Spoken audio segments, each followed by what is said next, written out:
The Horseshoe Wall, constructed between 1835 and 1836, is one of the most historic and most altered structures on campus. The wall has had sections opened and closed, lowered and raised. Generations of students have pounded nails into its historic bricks to hang banners and posters. Student discipline became a challenge soon after the opening of South Carolina College in 1805. Faculty and trustees complained about students sneaking off campus to visit taverns and play pranks on Columbia citizens. Finally, in 1835, the building committee of the Board of Trustees recommended the construction of a brick wall around the campus. The contract for the brick wall stipulated that it was to be 6 feet 9 inches high, thick, and durable. A Columbia brickyard supplied the brick, which was handmade by enslaved craftsmen. The wall encompassed the campus property bounded by present-day Sumter, Green, Bull, and Pendleton streets, and had a single entrance in the center of the Sumter Street side. However, the tall brick wall proved insufficient at preventing enterprising students from continuing their nocturnal pursuits in town. In 1862, South Carolina College closed for lack of students who had joined the Confederate forces, and Confederate authorities converted the academic buildings into a hospital. Some faculty members and their families continued to live in their campus residences for the duration of the Civil War.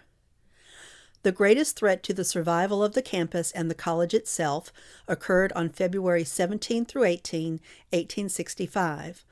The wall may have failed in its original purpose of keeping students in, but it shielded the campus from the devastating fire that destroyed the State House and nearly one-third of the city of Columbia.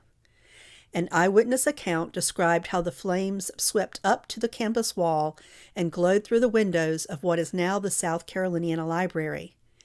Several roofs on the north side of the campus caught fire from the wind-driven showers of burning debris, including McCutcheon House, Dessessor College, and Flynn Hall, and were saved by the efforts of faculty members and the hospital staff. In 1883, the wall was subjected to the first of many alterations when the front section between Lieber College and the South Carolina Library was lowered. By 1899, the original center entrance had been closed and replaced by two entrances that gave the old campus its horseshoe shape. Additional openings were added over the decades.